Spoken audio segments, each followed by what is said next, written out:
많아지니라. 아멘. 우리 옆 사람에게 한번 이렇게 인사했으면 좋겠습니다. 당신의 삶 가운데 주님의 평강이 넘치기를 축복합니다라고 인사하실까요? 시작. 당신의 삶 가운데 주님의 평강이 넘치기를 축복합니다. 한 번 더 인사하겠습니다. 당신의 삶 가운데 주를 경외함이 가득하기를 원합니다라고 인사하실게요. 시작. 당신의 삶 가운데 주를 경외함이 가득하기를 축복합니다. 여러분, 교회의 모습이 어떠한 건가요? 라고 질문하신다면 바로 이 두 가지로 생각을 할 수 있습니다.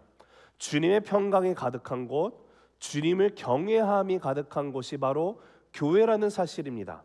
그것을 우리가 오늘 함께 읽은 말씀 가운데 마지막 절인 31절이 우리에게 알려주고 있습니다. 우리 31절 다시 한번 읽어보실까요? 시작. 그리하여 온 유대와 갈릴리와 사마리아 교회가 평안하여 든든히 서가고 주를 경외함과 성령의 위로로 진행하여 수가 더 많아지니라. 여기 보면 온 유대와 갈릴리 사마리아 교회가 평안히 든든히 서가고 주를 경외함과 성령의 위로가 진행이 된다라고 쓰여 있는 것을 우리가 보게 되죠. 근데 여러분 한번 생각을 해볼 부분이 왜 여기다 굳이 수가 더 많아졌다는 사실을 써놨을까요? 우리가 사도행전을 보면 사도행전 2장에서도 6장에서도 9장에서도 연거푸 수적으로 증가하고 있음을 계속해서 말을 해주고 있는데 우리 한번 살펴보기 위해서 2장 47절을 보겠습니다. 시작. 하나님의 찬미하며 또 온 백성에게 칭송을 받으니 주께서 구원받는 사람을 날마다 더하게 하시니라. 자, 6장 7절도 있습니다. 시작.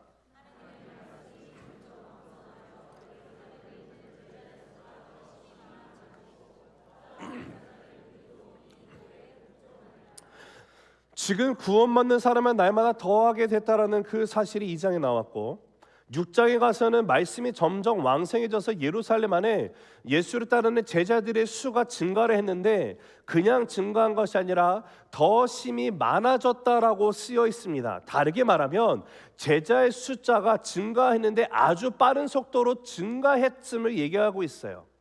그리고 오늘 9장에 와서 보면 또 수가 많이 증가가 되었다, 믿는 자리 더 늘어났다라고 쓰여 있습니다. 우리가 이렇게만 보면 하나님이 정말로 관심을 갖고 있는 것이 교회의 숫자적인 증가를 말하는 것일까? 라는 질문을 한번 해볼 수도 있을 것 같습니다. 왜냐하면 9장 31절에 우리가 읽은 말씀처럼 온 유대, 갈릴리, 사마리아 교회들이 이제 평안하게 든든히 서가고 있고 주를 경외함과 성령의 위로로 진행하고 있는 그들의 모습이라고 그냥 거기서 맞춰도 되는데 왜 굳이 뒤에다가 수가 더 많아졌다라고 기록을 해놨을까? 여기에 대해서 질문을 던져보기 시작을 했습니다. 과연 하나님이 원하시는 것은 교회가 정말로 숫자적으로 증가하는 것을 원하시는 것일까? 근데 제가 여기서 깨닫게 되는 것은 이게 하나님의 마음이라는 사실을 알게 됩니다. 여러분 디모데전서 2장 4절에 보면 하나님은 모든 사람이 구원을 받으며 진리를 아는 데에 이르기를 원하신다라고 분명히 기록을 하고 있어요. 하나님의 마음의 뜻이 무엇인가 봤더니 모든 사람들이 예수님을 알므로 구원받기 원하시는 하나님의 마음이에요. 그리고 이것이 예수님이 십자가에서 죽으시고 부활하신 후에 120명의 제자들이 마가의 다락방에 모여가지고 예수님이 말씀하신 것처럼 기도하면서 성령을 받기를 위해서 기도하고 나갑니다. 하나님의 완벽하신 카이로스 타이밍 가운데 오순절날 성령 하나님이 임하시게 됐어요. 성령이 충만해지니까 어떻게 합니까? 그들이 나가서 복음을 증거하기 시작합니다. 복음을 증거했다는 것은 무슨 뜻합니까? 예수를 알지 못하는 사람들이 이제는 진리요 길이고 생명이신 예수님을 만나게 됐으면 뜻하게 되는 것이에요. 그를 통해서 하나님이 보실 때 죽어가는 영혼들이 생명으로 왔기 때문에 하나님이 기뻐하시는 거예요. 그것을 가리켜서 성경은 수가 많아졌다라는 표현을 쓰는 겁니다. 단순히 예를 들어서 우리 새생명교회가 지금 아이들까지 한 250명 평균적으로 모여서 예배를 드리는 교회입니다. 그런데 나중에 우리가 300명이 되고 500명이 되고 1000명이 되고 2000명이 되고 제가 여러분에게 얘기했었죠. 저는 담임 목사 가면 담임 목회지 되면 하나님 그 지역의 10%의 한인들을 놓고 기도했어요. 여기 10만 명 살면 10,000명을 놓고 우리가 전도할 겁니다. 제 마음은 10,000명을 전도하시는 교회가 되기를 원해요. 그런데 그렇게 숫자적으로 증가하는 것이 하나님이 기뻐하시는 것일까? 하나님이 기뻐하셨던 것은 예수를 알지 못하는 사람이 전도되었기 때문에 기뻐하신 거였어요. 수평이동으로 성장하는 것을 기뻐하시는 것이 아니라 예수를 알지 못하는 영혼들이 복음의 메시지를 듣고 그들의 삶의 주인으로 예수님을 맞아들이게 되는 것이 하나님의 소원이기 때문에 이를 위해서 하나님이 기뻐하시는 그 뜻이 있음을 우리가 보게 됩니다. 여러분, 오늘 제가 여러분과 나누면서 도입부분에 함께 나누고 싶은 포인트는 이거예요. 하나님은 지금도 이 시대에 하나님이 꿈꾸시는 한 영혼을 향한 그 부흥의 역사가 일어나게 원하신다는 겁니다. 우리 한번 화면을 보고 같이 읽어보실까요?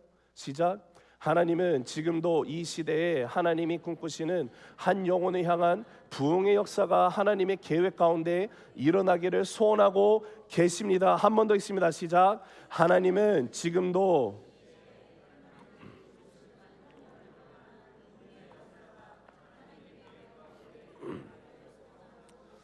할렐루야. 하나님은요 지금도 우리의 삶 가운데 부흥을 소망하고 계심을 믿으시기 바랍니다. 그 부흥이 여러분의 삶 가운데 임하게 되기를 간절히 기도합니다. 여러분의 가정에 부흥이 일어나기를 축복합니다. 여러분의 일터가 부흥의 현장이 되기를 간절히 예수 그리스도 이름으로 기도합니다. 하나님의 뜻이에요. 하나님은 교회를 시작하실 때 예수님이 원하셨던 그 교회의 모습은요 날마다 주를 알지 못하는 영혼들이 예수님을 만나게 되는 것이었어요. 하나님이 세우신 계획이기 때문에 이 계획은 반드시 성공함을 믿으시기 바랍니다. 하나님의 계획에는 실수가 없습니다. 하나님의 계획은 완성이 됩니다. 그 하나님의 놀라운 계획 가운데 우리 새생명교회도 하나님의 계획의 일부로 이 땅 가운데 존재함을 여러분 믿으시기 바랍니다. 근데 하나님의 계획을 이루어 가시는 것을 보면 너무도 감사하면서 너무도 황송하고 송구스러운 것은 나같이 부족한 자를 하나님이 사용해서 그 뜻을 이루신다라는 거예요. 예수님을 나의 인생의 주인으로 영접한 사람, 성도를 통하여서 하나님은 오늘도 주님의 나라를 이 땅 가운데 확장하고 계심을 믿으시기 바랍니다. 오늘 그 대표적인 인물 중에 한 사람이 바로 우리가 지난주부터 계속 보고 있는 사울이에요. 하나님은 구원의 계획을 이루기 위해서 이방인들을 특별히 대상으로 나가서 복음이 증거되기 위해서 택한 사람 중에 한 사람인 사울을 우리가 오늘도 보게 되는데, 여러분 사울이 어떤 사람이었습니까? 핍박하는 사람이죠. 우리가 지난 시간에 살펴본 내용을 다시 한번 생각해 보면 사울의 출신 배경이 바리새인이고요, 사내들인 공회원이고요, 그 누구보다도 존경받는 대상이었고요, 가는 곳곳마다 예수를 이름을 외치는 자들 잡아다가 감옥에 넣고 대제사장 앞에 데려와서 신문하고 하는 일에 앞장섰던 사람이었습니다.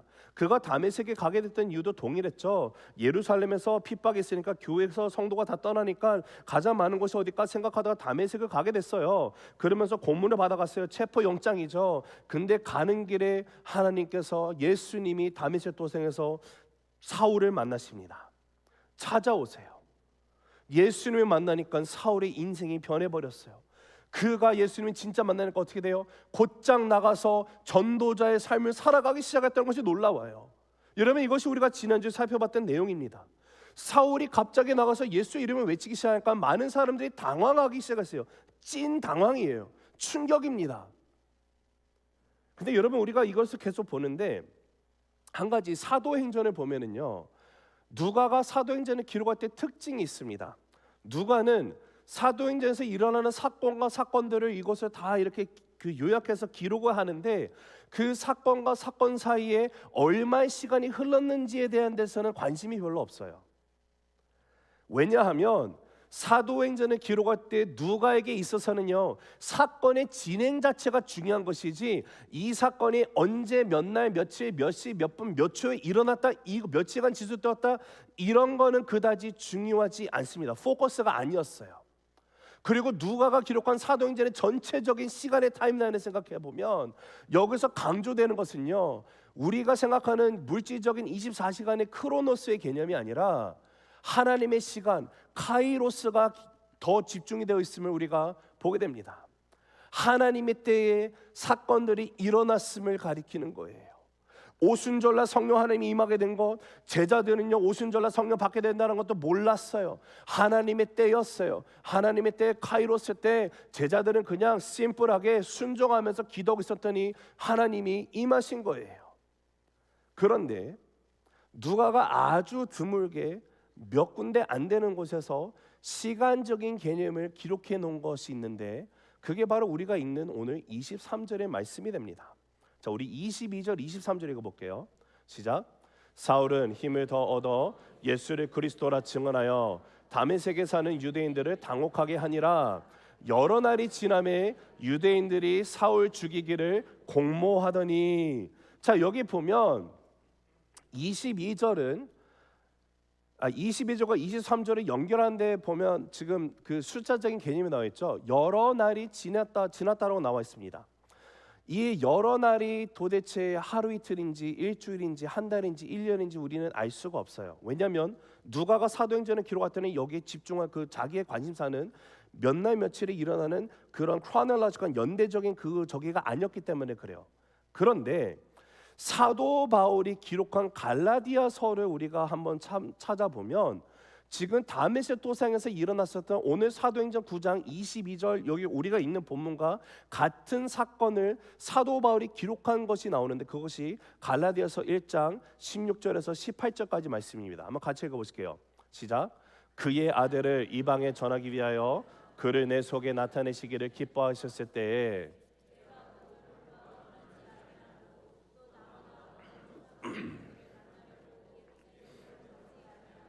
아라비아로 갔다가 다시 다메섹으로 돌아갔노라. 그 후 3년 만에 내가 게바를 방문하려고 예루살렘에 올라가서 그와 함께 15일을 머무는 동안에, 지금 여기 보면 그의 아들을 이방에게 전하기 위해서라고 쓰여 있습니다. 여기 그의 아들이 누굴까요? 예수님을 가리킵니다. 하나님께서 내가 이방인에게 예수를 전하기 위해서 나에게 나타나졌다라는 것을 얘기하고 있어요. 다메섹 도상에서 예수님을 만났을 때를 지금 기록하고 있습니다. 예수님을 만난 다음에 바울이 어떻게 하는가 봤더니 아라비아로 갔다가 다시 다메섹으로 돌아왔다고 말하고 그 후 3년 만에 다시 예루살렘으로 올라갔다라고 말합니다. 즉 쉽게 말하면 우리가 방금 전에 읽었던 사도행전 9장 22절과 23절 사이에는요 3년이라는 공백기가 생깁니다. 여러분, 사울이 예수님을 만나자 구원의 감격이 너무도 큰 나머지 그가 어떻게 했다고요? 지난주에 보니까 즉시로 나가서 예수님을 전하기 시작했어요. 예수님이 살아계신 하나님의 아들임을 고백하고요. 예수님의 그리스도시다. 그리스도가 뭐라고요? 그 헬라어로 메시아죠. 메시아 뜻이 뭐라고요? 기름 부음 받은 자, 즉 왕이라는 뜻을 갖고 있어요. 이렇게 말하고 고백하고 나갔어요. 하지만 사울이 아무리 나가서 그 첫 증언의 사역으로 이렇게 전한다 한들 거기에서는 어떤 열매도 일어나지 못했습니다. 오히려 사울은 의심만 당하고 말았죠. 자, 우리 다시 한번 19절 22절 한번 읽어볼게요. 시작. 음식을 먹음에 강건하여지니라. 사울이 다메섹에 있는 제자들과 함께 며칠 있을새 즉시로 각 회당에서 예수가 하나님의 아들이심을 전파하니 듣는 사람이 다 놀라 말하되 이 사람이 예루살렘에서 이 이름을 부르는 사람을 멸하려던 자가 아니냐, 여기 온 것도 그들을 결박하여 대제사장들에게 끌어가고자 함이 아니냐 하더라. 여러분, 사울의 말을 못 믿는 건 당연하지 않습니까? 아니 지금 다메섹에 와 있는 이유도 지금 예수를 따르는 사람들, 예수를 외치는 사람들 잡기 위해서 왔는데, 얼마 전까지 정말로 스데반 집사도 이 사울 때문에 죽게 됐는데 이런 사람이 와서 갑자기 예수에 대해서 말하고 있으면 아무도 믿을 사람이 없을 거예요. 근데 문제는 이제 3년이 지났단 말이에요. 3년이 지났는데 지난 후에도 어떤 일이 일어나는가 보면, 자 23절 24절 읽어봅니다. 시작.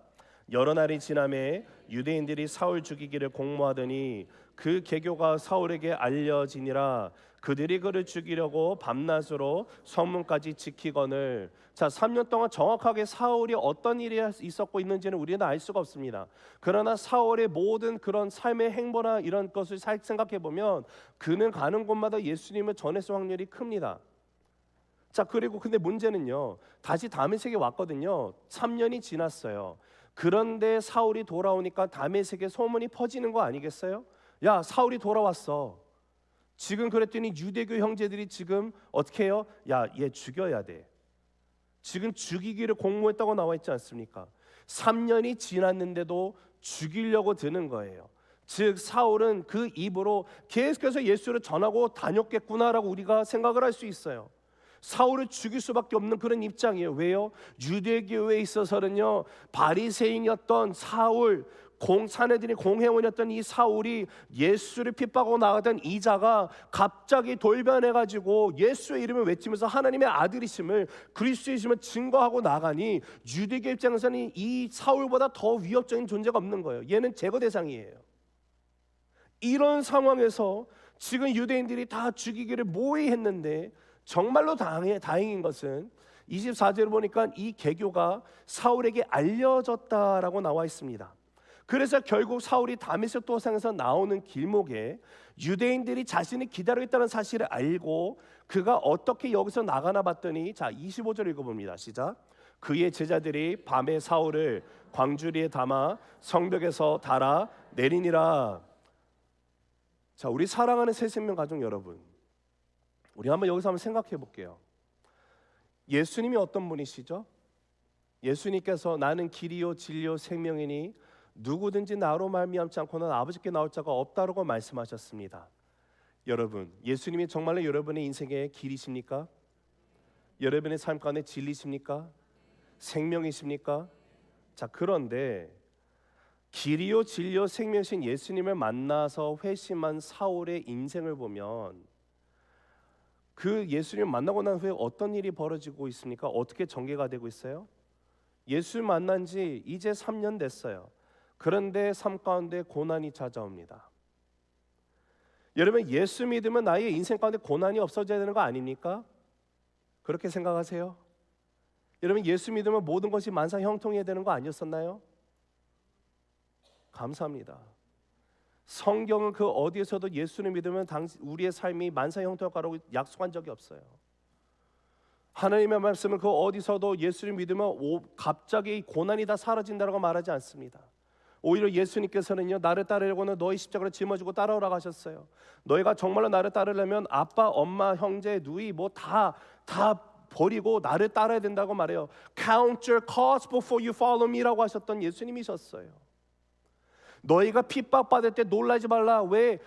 내가 세상으로부터 핍박받았지 않니? 그거는 놀라운 것이 아니라 당연한 것이라고 말씀하신 예수님이셨습니다.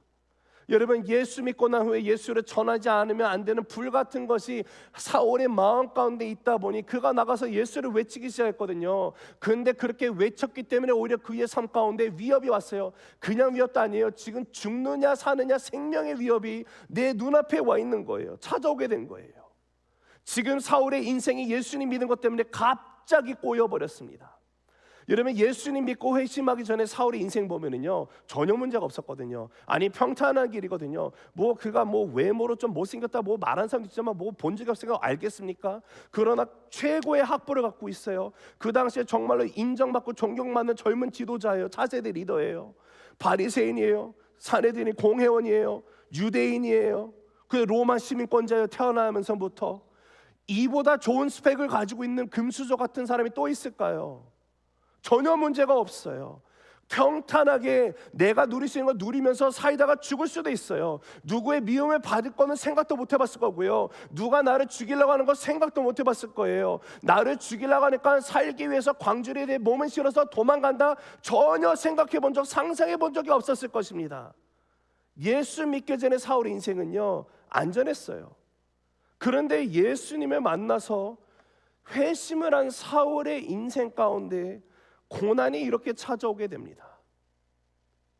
우리 사랑하는 새생명 가족 여러분, 우리가 여기서 반드시 놓치지 말아야 되는 중요한 진리는요, 성도로 살아가기 때문에 우리가 피할 수 없는 것이 고난이에요.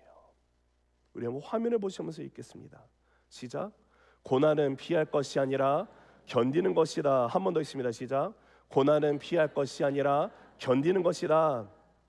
다시 말씀드려요.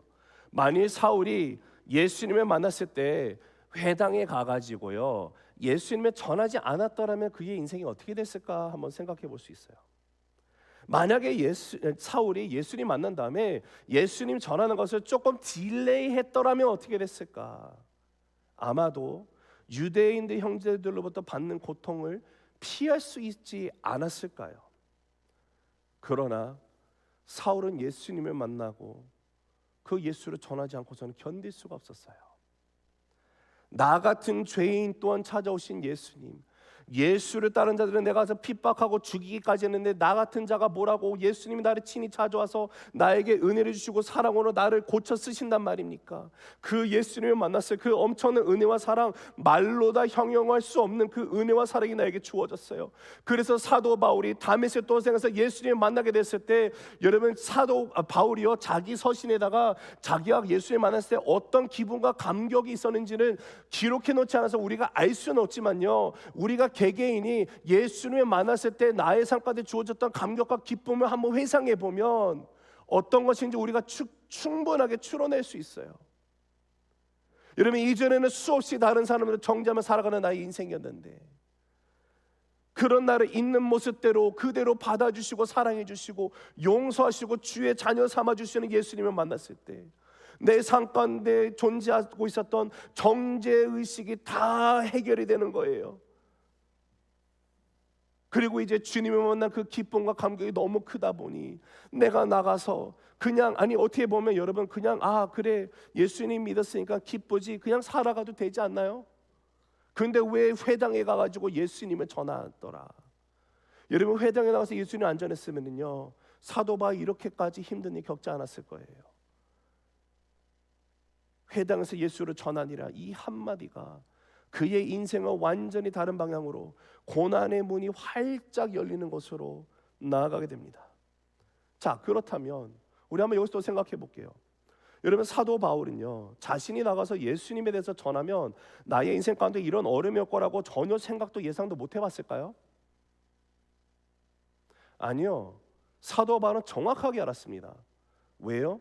그가 예수 이름을 말하는 사람들을 잡기 위해서 혈안에 돼 있는 사람이었거든요. 자기 입술로, 자기 입으로 예수님이 하나님의 살아계신 아들이시고 그리스도이심을 고백하는 순간 나에게 다가올 모진 고난들 사도 바울은 그 누구보다도 잘 알고 있었을 거예요. 하지만 아무리 그런다 할지라도 내가 예수님을 알게 된 이상 이 예수를 내가 전하지 않고서는 배길 수가 없는 거예요. 왜요? 이제는 내가 예수를 믿기 때문에, 내가 회심했기 때문에, 거듭났기 때문에, 이제는 하나님의 사랑받는 자녀가 되었기 때문에. 여러분, 예수를 믿어서 회심한다는 것, 거듭난다는 것, 성령 안에서 다시 태어나게 된다는 것, 여러분 이거는요 내가 이제는 옛 모습을 살아가는 것이 아니라 이제는 하나님의 백성으로 살아간다는 것을 뜻하지 않습니까?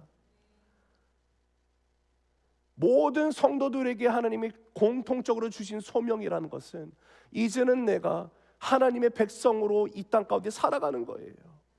예수를 믿는 모든 사람들은요 예수를 믿고 따르며 하나님의 백성답게 살아가는 소명이 주어졌음을 믿으시기 바랍니다. 모든 사람은 예수를 믿는 순간 다 이 소명의 자리로 초대받는 거예요. 그리고 이 소명의 자리라는 것은요 분명히 하나님이 우리의 인생 가운데 주시는 축복이 있어요. 그러나 축복과 동시에 고난이 반드시 따라오는 자리임을 여러분 잊지 마시기 바랍니다. 만약에 내가 예수님을 믿고 난 후에 나의 삶 가운데 기쁨과 감격의 이야기는 차고 넘치는데 예수님 때문에 내가 받는 고난의 이야기가 거의 없다, 아예 없다, 여러분 그거 뭔가 잘못된 거예요. 내가 진정으로 예수님을 믿고 하나님의 백성으로 산다고 하면 반드시 나의 삶 가운데는요 주님과 함께 동행하는 기쁨, 주님이 나의 삶 가운데 내가 필요한 모든 것이 이미 하시고 내가 주의 말씀대로 고백 명령대로 먼저 주님의 나라 의를 간구하고 나갔더니 나의 삶 가운데 있는 모든 것이 채워지는 역사 주시는 것 당일 따르는 것이고요. 그러나 동시에 고난이, 크고 작은 고난도 함께 찾아오게 됐어요. 이것이 신앙의 공식입니다. 그래서 사도 바울이 로마서 8장 17절 18절에 이렇게 얘기하죠. 같이 읽습니다. 시작.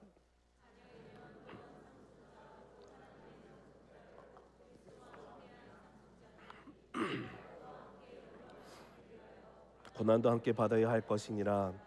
생각하건대 현재의 고난은 장차 우리에게 나타날 영광과 비교할 수 없도다. 여러분, 우리가 그리스도와 함께 영광을 받기 위해서 고난도 함께 받아야 한다. 그러나 많은 경우 우리는 고난을 원치 않습니다. 영광만을 붙들고 나가려고 합니다. 영광만을 외칩니다. 영광만을 위해서 기도를 합니다. 그러나 분명한 사실은요, 고난이 함께 오는 것, 고난이 따르는 것, 이것은요 고난을 피할 것이 아니라 고난이란 것은 믿음으로 견디고 나가는 것이 중요한 거예요. 그리고 감사한 사실은 이 고난은 영원한 고난이 아니라 일시적인 고난임을 얘기해 주고 있습니다. 당분간만 받게 되는 고난이고, 현재 고난이 장차 나에게 주어질 영광과는 비교할 수 없는 고난이라고 말을 합니다. 그런데 이 동일한 메시지를 사도 바울만 전한 것이 아니라 베드로도 동일하게 전했는데요. 베드로 전서 4장 12절 13절 읽어봅니다. 시작. 사랑하는 자들아, 너희를 연단하려고 오는 불시험을 이상한 일 당하는 것 같이 여기지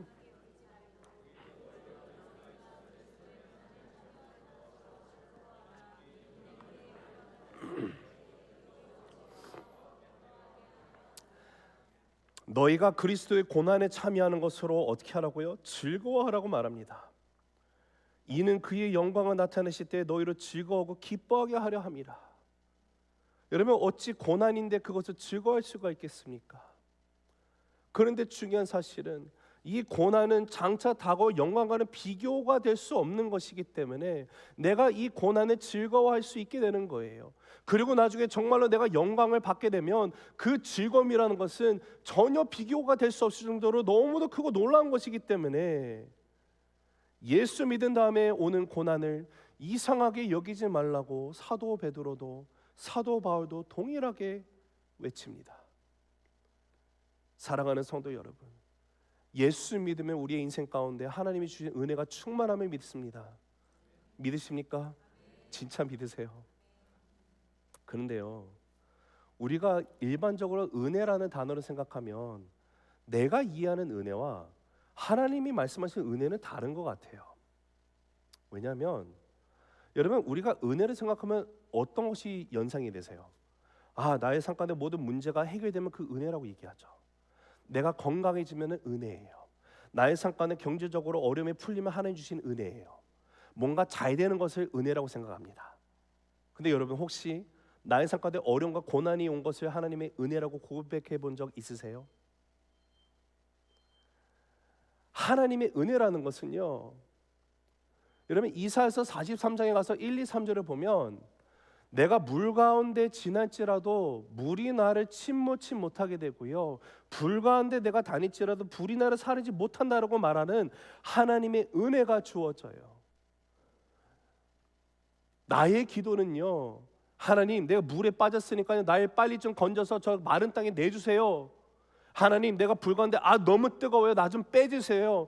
이 기도를 한단 말이에요. 그런데 하나님이 주시는 정작 은혜는요, 내가 아직 물 가운데 있어요, 아직 불 가운데 있어요. 그런데 내가 물에 침몰하는 그런 역사가 일어나지 않아요. 내가 불 가운데 내가 타 죽는 역사가 일어나지 않아요. 상황이 변하지 않았는데 하나님의 은혜가 나와 함께하다 보니 내 이 상황이 고난으로만 여겨지는 것이 아니라 내가 주님과 동행하는 그 순간 그 축복의 고난을 경험하게 되는 것이 하나님이 주시는 은혜라는 거예요. 여러분, 예수 믿으면 형통함이 있습니다. 하지만 여러분, 이 형통이라는 것도요, 우리가 생각하는 사람의 생각의 그 데피니션의 형통과 하나님의 말씀하신 형통은 너무도 다른 것 같아요. 우리의 형통하면 뭡니까? 모든 것이 잘 돼야 돼요. Life is rosy. 어떤 문제도 없어야 돼요. 그런데 하나님이 말씀하시는 형통은요, 다르더라고요. 요셉의 인생을 생각해 보면 여러분, 요셉처럼 하나님 앞에 신실하며 나간 청년이 또 있을까요? 그 주인의 아내가 나를 꼬십니다. 잠자리 같이 하자고. 그때 어떻게 해요? 겉옷이 벗어져도 내팽개치고 도망가요. 왜요? 하나님 앞에 나는 거룩하게 서 있어야 되기 때문에, 하나님만을 경외하기 때문에 하나님 앞에 신실함으로 나아가요. 그런데 그렇게 하나님을 신실함으로 믿고 따랐기 때문에 요셉의 삶 가운데 부서진 수식어가 바로 형통함이었어요. 근데 문제는 여러분, 그렇게 형통했더니 그 결과가 어떻게 돼요? 감옥에 들어갑니다. 아니, 어떻게 감옥에 들어가서 형통함입니까? 근데 놀라운 사실은요, 하나님이 요셉에게 감옥 안에서도 또 형통하게 하셨다라고 얘기를 해요. 내가 언제 감옥에서 나올지도 몰라요. 그러나 요셉은요, 상황과 이런 모든 것을 통해서 내가 하나님 앞에서 이렇게 좌로나 우로나 치우치는 것이 아니라 나는 그냥 그 어떤 상황이든지 하나님 앞에 신실함으로 서 있었어요. 그랬더니 형통함이 임하는 거예요. 어떤 상황 안에서도 하나님이 형통하게 하시는 거예요. 무엇이 얘기합니까? 예수를 믿으면 믿지 않을 때보다 표면적으로 나의 인생의 고난이 더 깊어지고 많아질 수 있음을 말하는 거예요. 그러기 때문에 사랑하는 성도 여러분, 고난이 온다고 해서 고난을 피할 생각하지 마시고요, 믿음으로 견딜 수 있게 되기를 간절히 소망합니다. 여러분, 시편 34편 19절은 이렇게 말해요. 읽습니다. 시작. 의인은 고난이 많으나 여호와께서 그의 모든 고난에서 건지시는도다. 여러분, 내가 뭐가 잘났다고 내가 의인이라고 불릴 수가 있겠어요?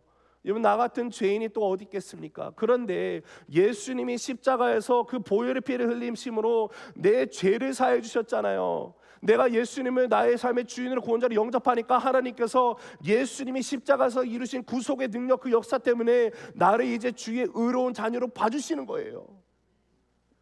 이 사실은 내가 알고 하나님의 사랑과 은혜가 너무도 크고 감사해서 내가 부족하지만, 넘어지지만, 그럼에도 불구하고 하루하루 주님을 따르기 위해서 한 걸음 한 걸음 내딛는 것 자체를 하나님은요, 나를 의인으로 삼아주신다라는 거예요.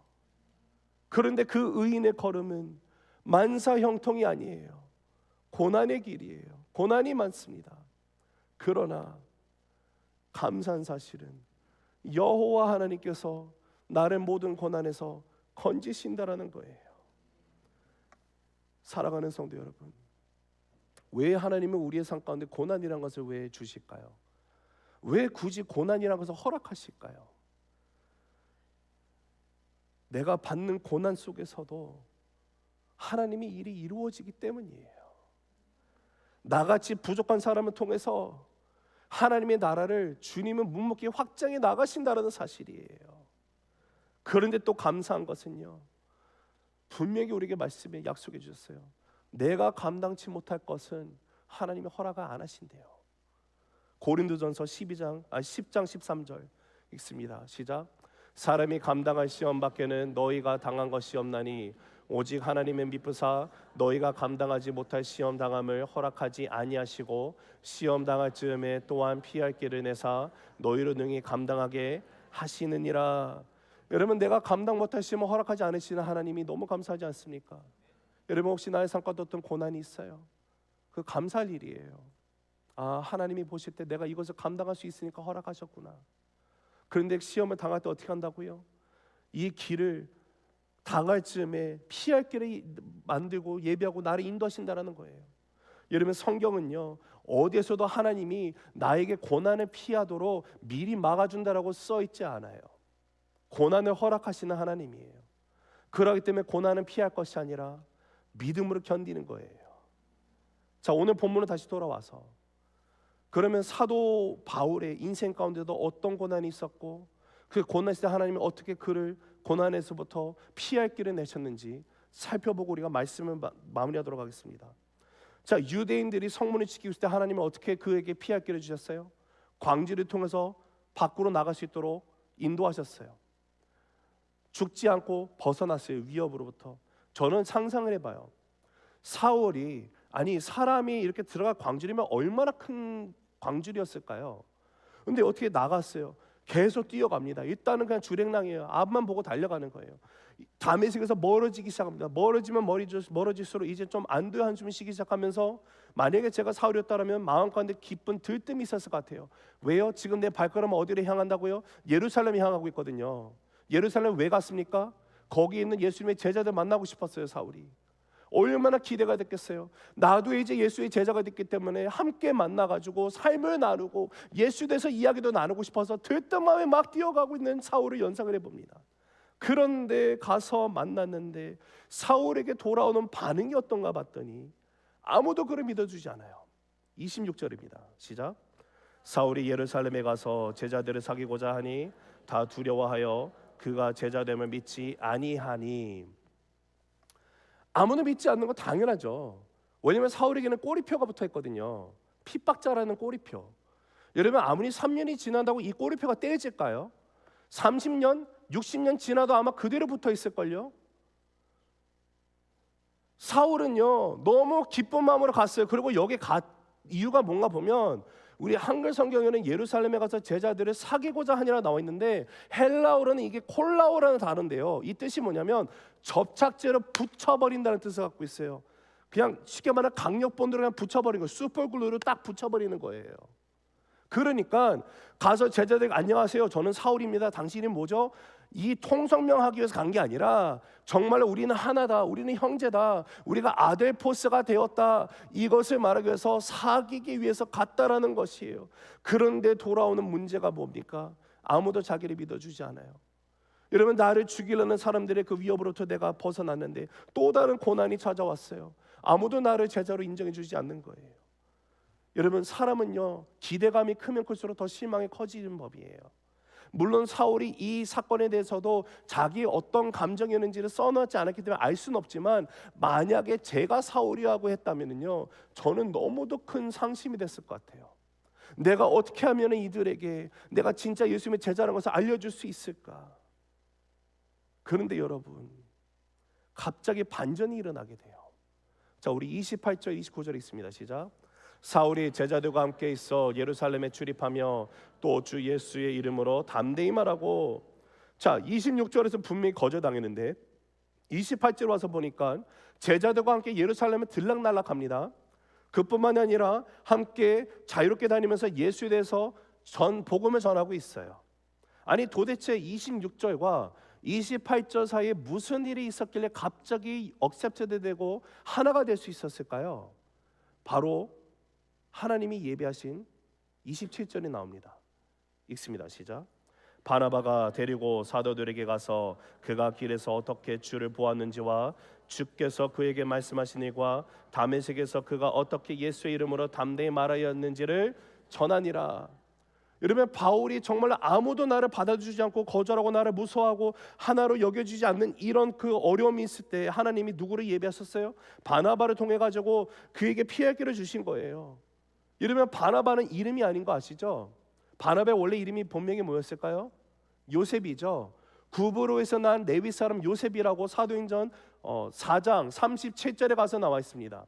근데 이 요셉이라는 사람이 어쩌다 바나바라는 이름을 받았는지 보면 거기 37절에서 보면 구브로에서 난 레위 사람 요셉이 사도들이 그에게 바나바라는 별명을 지어줬어요. 바나바의 이름의 뜻이 그 뜻이 뭔가 하면 위로의 아들이다라는 뜻을 갖고 있고요. 38절에 가서 보면 이 요셉이 큰 땅이 있었던 것 같아요. 그 땅을 팔아가지고 이 판 재산을 사도들의 발 앞에 내려놓았더라고 나와 있어요. 왜 그렇게 했을까요? 그 당시 예루살렘 교회에 구제해야 되는 사역이 많이 필요했었죠. 그것을 내 것이 여기지 않고 아낌없이 나눴던 거예요. 그리고 난 다음에 사도행전 5장에 가서 어떤 일이 일어나요? 아나니아와 삽비라 사건이 일어나잖아요. 한번 상상해 보면은요, 예루살렘 교회 가운데 수많은 성도들이 있어요. 수천 명이 몰려 있어요. 그 안에 요셉이 누구라고 어떻게 하겠어요? 요셉처럼 흔한 이름이 또 있습니까? 그런데 어떤 영문인지 이 구브로 사람 요셉은요 사도들의 눈에 밟히는 거예요. 요셉이 가는 곳마다 위로를 해요. 정말로 위로가 넘쳐요. 그래서 요셉을 가리켜서 당신은 우리가 바나바로 부르겠다고. 근데 사도들뿐만 아니라 교회 성도들 모두로부터 인정받는 자가 바나바였어요. 여러분, 지금 사울을 아무도 믿지 않는 상황에서 만약에 내가 누군가를 모르면은요 이 사람에 대해서 보증을 쓰는 사람, 추천인들이 있잖아요. 예를 들어서 hiring process, 누구를 이렇게 고용할 때도 이 사람은 모르는데 이 사람을 추천해 준 사람을 내가 봤을 때 이 사람의 백그라운드와 신뢰도를 따라서 내가 모르지만 이 사람을 채용하기도 하죠. 같은 거예요. 지금 바나바보다 더 신뢰를 받을 수 있는 사람은 없어요. 하나님께서는 바나바를 통해 가지고 사울이 정말 하나가 될 수 있도록 변호를 해주게 하시고, 바나바가 추천하면서 이 사람은 괜찮은 사람이다, 분명히 과거는 그랬지만 정말 예수를 믿고 이제는 제자가 돼서 하나가 되었다고 말하면서 강력하게 변호하고 추천하게 하시는 하나님을 보게 됩니다. 사랑하는 성도 여러분, 말씀을 맺습니다. 예수님을 믿는 삶이라는 것은요 고난이 없는 인생을 말하지 않습니다. 지금 당장은 내 눈앞에 어떤 큰 고난이 안 보인다 할지라도 우리는 어느 순간인가는요 두 갈림길에 서게 되어 있어요. 하나는 하나님의 말씀 가운데 행할 수밖에 없는 길, 또 다른 하나는 세상과 타협하는 길. 성도는요 그 갈림길에 서게 될 때 하나님의 말씀을 택하는 사람들이에요. 근데 하나님의 말씀을 택하고 살아간다는 것, 나의 인생 가운데 어려움으로 다가올 수밖에 없게 돼요. 이미 예수님께서 말씀해 주신 겁니다. 그러나 아무리 어려운 고난이 있는다 할지라도 이것은 일시적인 어려움이고, 내가 고난을 당할 때 하나님께서 나를 붙들고 계시며 주님께서 나에게 힘이 되시며 나를 인도하시는 그분이, 내가 고난을 당할 즈음에, 시험을 당할 즈음에 피할 길을 이미 예비하시고 준비하시고 나를 인도하시는 그 하나님이 함께 하시기 때문에 우리 이 믿음의 여정을 끝까지 믿음으로 견디며 나아갈 수 있는 저 여러분 모두가 되시기를 주님의 이름으로 축복합니다. 기도하시겠습니다.